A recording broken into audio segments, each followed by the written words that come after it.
चलिए क्या कहता है क्वेश्चन समझते हैं। Ram, Shyam and Mohan share profit in the ratio 2:1। Ratio given है हमें, बैलेंस शीट गिवन है, साथ साथ क्या कह रहा है, cash at bank, separate account, ठीक है मैं लिख देता हूं जिसका सेपरेट अकाउंट बनाना है। डेटर्स कहां जाएगा, रियलाइजेशन में, स्टॉक रियलाइजेशन में, प्लांट रियलाइजेशन में, पेटेंट रियलाइजेशन में। देखो एक नया पॉइंट आ रहा है यहाँ पे, कह रहा है 100 shares in X company, 300 shares in Y company. ये क्या है, मेरी इन्वेस्टमेंट्स। और इन्वेस्टमेंट्स कहां जाती है बेटा, रियलाइजेशन में तो जाती है यार, चेक कर लेना। इन्वेस्टमेंट के साथ आईएफआर दे रखा हो तो, नहीं दे रखा हो तो बात खत्म। Goodwill, realisation, advertisement, suspense account कहां डालते हैं बच्चे, ठीक है। क्रेडिटर्स कहां जाएंगे, realisation, bills payable realisation, provision realisation, Ram's loan. ये कौन है भाई, राम कौन है, मेरा पार्टनर, तो सेपरेट अकाउंट, ठीक है। और तीनों के कैपिटल अकाउंट दे रखे हैं, यहां तक कोई प्रॉब्लम नहीं है। फर्स्ट पॉइंट क्या कह रहा है, Ram takes over debtor at 10,000।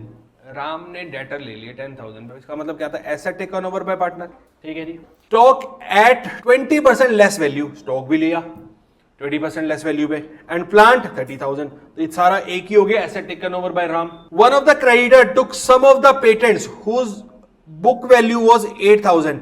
Debtors को हमने पेटेंट दे दिए, एक लाइबिलिटी सेटल कर दी एसेट से, एंट्री क्या होगी, no entry. At a valuation of 4,800, उससे हमें मतलब ही नहीं है, क्या करना है, इसका रियलाइजेशन करना होगा, वो देख लेंगे अभी क्या करना होता है। Balance of the creditors were paid at a discount of 1,200, बाकियों को हमने डिस्काउंट पे 1,200 वाला सेटल कर दिया। There was an unrecorded asset of 15,000 which was taken over by Ram at 10,000 in part payment of his loan। Ram ने अपने loan की पेमेंट का सेटलमेंट किया, कर लेंगे जी। तो अब ये वाले 2 पॉइंट समझना जिसके लिए हम ये क्वेश्चन भी कर रहे हैं। Shares in X company were agreed to be taken over by Shyam at 30 rupees per share, एक पार्टनर लेके चला जाएगा। उसके बाद कह रहा है shares in Y company were valued at 12,000, all partners divided this share in profit sharing ratio, इसको पीएसआर में डिस्ट्रीब्यूट कर दिया। ओके जी। Balance of patents realise 70% of their book value, balance of patent ने 70% रियलाइज करा लिया, ठीक है। चलो जी, रियलाइजेशन अकाउंट। चलिए सबसे पहला स्टेप हमारा क्या होता है, सारे एसेट्स ट्रांसफर करना।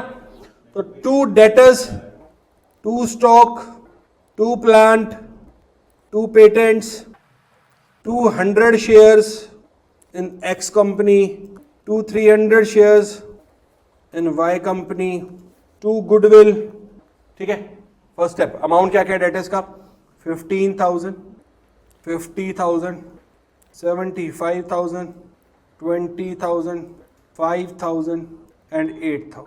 और गुडविल है मेरी 15,000, ये 18 है, गुडविल है मेरी 5,600, ठीक है जी। First step okay.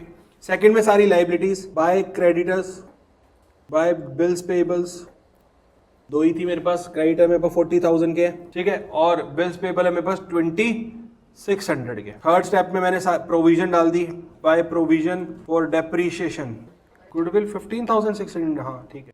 Provision for depreciation दे रखा है मेरा 15,000 का। बस ये पहले 3 स्टेप हो गए। अब सब एक बार ध्यान से देंगे, मेरी फर्स्ट एडजस्टमेंट क्या लिखी हुई है कि Ram took over debtors at 10,000, stock at 20% less value and plant at 30,000। तो ये भी तो एसेट रियलाइज हुए, तो यहां पे मैं सीधा सीधा फर्स्ट एडजस्टमेंट के अकॉर्डिंग ही चल लूं, बाय राम्स कैपिटल अकाउंट। तो डेटर्स का मैंने 10,000 लिया, स्टॉक की वैल्यू 50,000 दे रखी थी, 20% लेस किया तो 40,000 आ गया, एंड 30,000, वो तो बाय राम्स कैपिटल आ गया मेरे पास कितना, 80,000, ठीक है। देखो राम से रिलेटेड ये भी पॉइंट, इसलिए मैं आपको साथ साथ करा रहा हूं। थर्ड एडजस्टमेंट देखेंगे प्लीज, कह रहे there was an unrecorded asset of 15,000 which was taken over by Ram at 10,000 in part payment of his loan, ठीक है। तो अनरिकॉर्डेड एसेट की वैल्यू हमें एक्चुअल में रियलाइज कितनी हुई, 15,000 या 10,000, 10, क्योंकि राम ने तो 10 पे ही लिया ना उसको। तो बाय राम्स कैपिटल लिखूं या बाय राम्स लोन अकाउंट लिखूं, लोन लेंगे ना, क्योंकि लोन को सेटल किया है। तो बाय राम्स लोन अकाउंट, जो कि वो लेके गया 10,000 का एक अनरिकॉर्डेड एसेट, ठीक है जी। राम कैपिटल में गया 80,000 for 10,000 debtors, 40,000 stock and 30,000 for plant. Ram के लोन अकाउंट में हमने एक अनरिकॉर्डेड एसेट से सेटलमेंट की, पार्ट सेटलमेंट थी, ठीक है। 15,000 का एसेट 10,000 में हमने इसको दे दिया। देखो अब हम क्या क्या कर चुके हैं, मैं आपको दिखाना चाहता हूं। देखो मैंने एडजस्टमेंट 1 का ट्रीटमेंट पूरा कर दिया, मैंने एडजस्टमेंट 3 का ट्रीटमेंट पूरा कर दिया, ठीक है। अभी ये वाला ट्रीटमेंट रह रहा है और ये नीचे के 3 ट्रीटमेंट रह रहे हैं बस, ठीक है। तो अब सबसे पहले हम इनका ट्रीटमेंट करके देखें क्या है ट्रीटमेंट। कह रहा है share in X company were agree to be taken over by Shyam at ₹30 per share. तो हमारे टोटल एक्स कंपनी के शेयर कितने हैं, 100 इंटू अगर मैं 30 करूंगा तो कितना हो जाएगा, 3,000 के शेयर्स कौन लेके जा रहा है? श्याम। क्या करूं? देखो इन्वेस्टमेंट है, ये इन्वेस्टमेंट मेरा एसेट होता है, तो यहां पे भी तो asset taken over by partner ही है। कितने में? 3000 में। उसकी वैल्यू थी कितनी मेरे पास? 5000 थी। अब क्या मुझे इससे कोई लेना देना है? इस इन्वेस्टमेंट से मुझे रियलाइज कितना हो रहा है एक्चुअल में? 3000। तो मैं यहां पे डाल रहा हूं बाय श्याम्स कैपिटल अकाउंट 3000। ठीक है, तो मैंने क्या किया, मैंने फोर्थ का भी ट्रीटमेंट कर दिया। देखो कोई भी एडजस्टमेंट डिसोल्यूशन में छूटनी नहीं चाहिए, इसलिए टिक कर दिया। अब रह गया ये वाला पॉइंट, कह रहा है शेयर इन वाई कंपनी। पहले तो चेक कर लो कितने शेयर्स हैं, 300 शेयर है, जिसकी वैल्यू कितनी है? 18000 है। इसका मतलब एक शेयर कितने का हो गया? 60 रुपीज का हो गया। अब सुनना आगे, अभी क्या है वो देखते हैं। कह रहा है shares in Y company were valued at 12000। उसकी वैल्यू कितनी हो गई? 12000 हो गई। All partners divided the share in their profit sharing ratio. और प्रॉफिट शेयरिंग रेशियो है कितना? तो 12000 को 2 to 1 में डिस्ट्रीब्यूट करना, 48 48 24 हो जाएगा। यस और नो? तो मैं यहां पे क्या लिख सकता हूं? By Ram's capital account, by Shyam's capital account and by Mohan's capital account. 4800 4800 and 2400। यहां तक कोई दिक्कत? तो हमने क्या किया, हमने फिफ्थ वाली एडजस्टमेंट भी पूरी कर दी।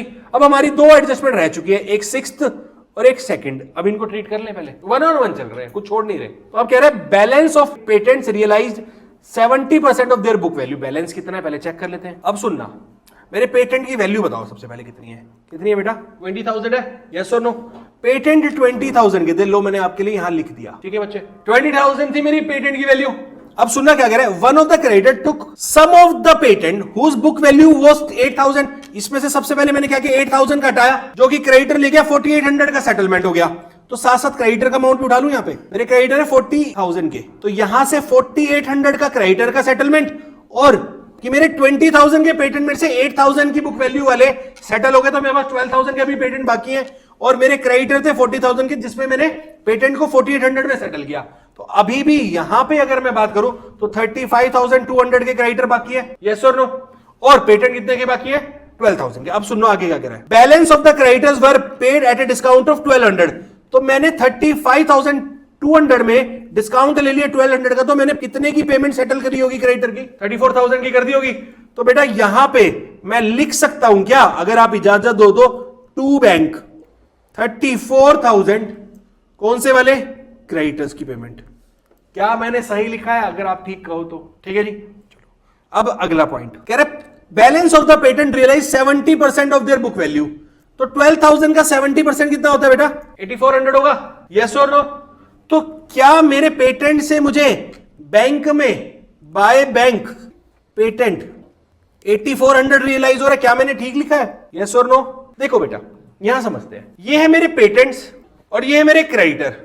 ठीक है बच्चे, इसकी बैलेंस शीट में वैल्यू थी 20000, इसकी बैलेंस शीट में वैल्यू थी 40000। इसने बोला मैंने 8000 के पेटेंट, ठीक है, क्रेडिटर को दे दिए कितने में? 4800 में। तो मेरे पेटेंट कितने के बच गए? 12000 के बच गए और क्रेडिटर कितने के बच गए? पर जो ये 8000 के पेटेंट 4800 रुपए में क्रेडिटर को दिए, इसके लिए कोई एंट्री करते हैं हम? नहीं, क्योंकि केस है हमारा, याद करो मैंने समझाया था, asset taken over bye liability वाला कोई केस होता ही नहीं, कोई एंट्री होती नहीं। तो अब ये कितने के बच गए और ये कितने के बच गए? क्या आपको समझ आ गया? उसने बोला अब जो बैलेंस मेरे क्रेडिटर है उससे मैंने 1200 रुपए का डिस्काउंट ले लिया, तो मैंने कितनी पेमेंट करी होगी क्रेडिटर को? ठीक है, और जो बचे हुए पेटेंट है इनको मैंने 70% पे रियलाइज करा लिया, तो कितने पैसे रियलाइज कराए होंगे? आई बात समझ में? यहां तक कोई प्रॉब्लम किसी को नहीं है? पक्का? तो यहां पे मैंने बिल्कुल ठीक लिखा है। फिर इसका मतलब मैंने क्या किया, मैंने सेकंड एडजस्टमेंट भी पूरी कर दी और मैंने सिक्स्थ एडजस्टमेंट भी पूरी कर दी। यस और नो? क्या अब कुछ बचा है रियलाइजेशन में पॉज करने के लिए? देखो डेटर रियलाइज हो गए, स्टॉक रियलाइज हो गया, प्लांट रियलाइज हो गया एंड पेटेंट रियलाइज हो गए और सारी इन्वेस्टमेंट रियलाइज हो गई। यानी सारे एसेट से या तो पार्टनर्स के पास चले गए या उनसे बैंक में हमने पैसा रियलाइज कर लिया, डन हो चुका है। क्या मेरी सारी लायबिलिटी रियलाइज हो गई? यानी लायबिलिटी की पेमेंट हो गई। क्रेडिटर को तो हमने कर दिया, बिल्स पेबल की पेमेंट कौन करेगा? एडजस्टमेंट में नहीं लिखा, फिर भी आपको पता होना चाहिए, हमें तो रियलाइजेशन के सारे स्टेप पता है। पहला सारे एसेट, दूसरा सारी लायबिलिटी, तीसरा प्रोविजन, चौथा एसेट से रियलाइज कराओ, पांचवा लायबिलिटी को पे करो। ये सब पॉइंट्स कौन याद रखेगा? हाँ अब रह गया था ना इसमें लायबिलिटी को पे करना। तो टू बैंक बिल्स पेबल कितने में? अमाउंट है 2600, कितने में जाएगी? कोई वैल्यू दे नहीं रखी तो बुक वैल्यू पे ही चली जाती है, पूरी पेमेंट करनी पड़ती है। ठीक है, तो जितना मुझे दिख रहा है उस हिसाब से तो मुझे इसमें लॉस लग रहा है, ठीक है।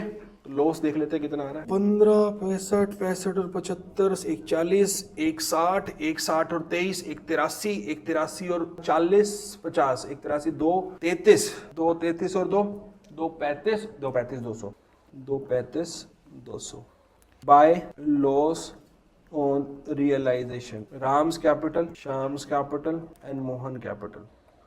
ठीक है जी, कितना आ रहा है 40 और 59, 59 और 80, 60, 80, 140, 139, 149, 149 और 12, 161 और 3, 164 और 8, 172, 172 और 3, 175, 175 और 400, 64,200 का टोटल लॉस है। तो किस रेशियो में डिस्ट्रीब्यूट कर दूं? 2:1 में। 2:1 में करूंगा तो आएगा 25,680, 25,680 and 12,840. This will be our realization loss. This is the main task. अब क्वेश्चन में कुछ बचा ही नहीं है बच्चा। अब आपको क्या करना है? राम का लोन अकाउंट बनाना है, पार्टनर्स कैपिटल अकाउंट बनाना है और बैंक अकाउंट बनाना है। ठीक है, तो मैं तीनों अकाउंट साथ साथ बनाऊंगा। हाँ जी, ओपनिंग कैपिटल कितनी दे रखी है मेरी? बाय बैलेंस बीडी कितनी है? 1,35,000, 30,000 एंड 10,000। ठीक है जी। 2 एडवर्टीजमेंट सस्पेंस अकाउंट था एक तो हमारे पास, 2 रियलाइजेशन अकाउंट लॉस वाला था। ठीक है जी, अब ध्यान से सुनेंगे बस। मेरा एडवर्टीजमेंट सस्पेंस अकाउंट कितना था? 30,000 था। 2:1 में डिस्ट्रीब्यूट करूंगा कितना कितना जाएगा? तो रियलाइजेशन लॉस अभी हमने निकाला था कितना था? 25,680 एंड 12,840। ठीक है, अब ध्यान से सुनते जाओ। 2 रियलाइजेशन अकाउंट, ठीक है। राम ने एसेट लिए थे 80,000 के, तो राम में चला गया 80,000। 2 रियलाइजेशन अकाउंट, श्याम ने एक्स कंपनी के शेयर लिए थे 3,000 में, तो एक्स कंपनी के शेयर के 3,000 चले गए श्याम में। 2 रियलाइजेशन अकाउंट, वाई कंपनी के शेयर डिस्ट्रीब्यूट हुए थे पीएसआर में 12,000 पे, तो 4,800, 4,800 एंड 2,400। ठीक है जी, यहां तक तो कोई दिक्कत नहीं है। तो मैंने सारी आइटम्स पोस्ट कर दी है। अब मैं बैंक अकाउंट बना रहा हूं। अभी मैंने कोई अकाउंट ओपन क्लोज करा नहीं है, देखना साथ साथ मैं आपके लिए बना रहा हूं अब बैंक अकाउंट। ओपनिंग बैलेंस कितना है मेरे पास? To balance BD 44,000। ठीक है, अब मैंने किस किस को कितनी कितनी पेमेंट की है? मैंने क्रेडिटर को पेमेंट की है बाय रियलाइजेशन 34,000। साथ में मैंने बिल्स की पेमेंट की है, बिल्स पेबल 2,600 की। ठीक है, अब ध्यान से सुन। मैंने एसेट से कुछ रियलाइज किया है, 2 रियलाइजेशन अकाउंट, मैंने पेटेंट से 8,400 रियलाइज किया है, बस इसके अलावा कुछ नहीं है। अब ध्यान से सुनना, ये आ गया मेरा loan account. By balance BD कितना है मेरे पास? 40,000 है, यस और नो। अब एक पॉइंट था लोन से रिगार्डिंग, वो क्या था? एक अनरिकॉर्डेड एसेट, वो 15,000 का 10,000 में राम ने ले लिया था for part payment of loan. तो 2 रियलाइजेशन अकाउंट में मैंने एसेट वाला 10,000 तो डाल दिया यहां पे। बस अब बात रह गई है तीनों अकाउंट को क्लोज करने की, और जो कि मैं करूंगा साइमल्टेनियसली। आपको तीनों अकाउंट विजिबल है सामने, थोड़ा सा छोटा जरूर दिख रहा होगा पर विजिबल है। अब ध्यान से सुनना, मैं कलर कर रहा हूं चेंज, कैसे क्लोज करना है। बस लास्ट के कुछ क्षण रह गए हैं आपके डिसोल्यूशन के साथ, प्यार और मोहब्बत से बिता लो और ये बुक खत्म हो रही है फिर। ध्यान से, अब सबसे पहले मैं बात कर रहा हूं लोन अकाउंट की। राम का लोन था 40,000 का, 10,000 तो मैंने एसेट से सेटल कर दिया, बाकी कहां से करूंगा? बैंक से ही करूंगा। तो 2 बैंक कितना? 30,000। तो ये लो जी, 2 बैंक अकाउंट, राम का अकाउंट क्लोज हो गया। इसको मैंने 30,000 पे किया तो मुझे बैंक में भी डालना पड़ेगा। बाय राम लोन अकाउंट कितना बेटा? यहां तक कोई प्रॉब्लम, एक अकाउंट क्लोज हो गया। अब बात आती है क्लोज करने की पार्टनर्स कैपिटल अकाउंट को। इसके अलावा कुछ गिवन नहीं है, 1 on 1 उठाते हैं। एम मतलब मोहन, उसका कैपिटल में 10,000 का बैलेंस है, पर 6 + 12 18 + 2 20 21,240 का नेगेटिव एस्पेक्ट्स हैं उसके। तो इसका मतलब मुझे उससे पैसे मंगवाने पड़ेंगे। कितने पैसे मंगवाऊं? बाय बैंक 11,240 मंगवा लूंगा। तो बैंक में मेरे पास कितने पैसे आ गए? 2 मोहन कैपिटल अकाउंट कितना आ गया मेरे पास? 11,240। साथ साथ चल रहे हैं, ठीक है जी। अब बात करते हैं, ये हो गया 21,240। अब बात करते हैं शाम। शाम के कैपिटल में बैलेंस कितना है? 30,000। और नेगेटिव एस्पेक्ट्स कितने हैं? 25 + 12 37 और 7 4880। ये वाला अमाउंट 25,600 तो आ रहा है 45,480, पर है तो 30,000। तो बैलेंस इससे कितना लेना पड़ेगा बैंक में? 15,400। तो इससे भी आ गया मेरे पास पैसा। 2 शाम्स कैपिटल अकाउंट 15,480। पर राम है फायदे में, 1,35,000 कैपिटल है, ठीक है। और यहां पे नेगेटिव एस्पेक्ट है उसका 80 और 37, 80 और 37 1,17,000। 1,21,000, 1,22,480 है, तो बैलेंस कितना बच गया? 12,520। तो टू बैंक अकाउंट 12,520, 1,35,000, ये लो जी। तो इसको हमने पे कर दिए by Ram's capital account 12,520। Check कर लो, ऑटोमेटिकली बैंक मैच होगा। कितने से मैच है चेक कर ले एक बार। 34 और 30 कितना हो? 64 और 12 76, 76 और 2 78, 79 120, ये आ गया 79 120। इधर चेक कर लो, 79 120 मैच है। This is how will be able to complete the dissolution question. सबसे पहले रियलाइजेशन अलग बनाओ, उसके बाद loan account, partners capital account and bank account सारे साथ बनाओ। बैंक अकाउंट को लास्ट में ऑटोमेटिकली क्लोज करना है बस आप, ठीक है।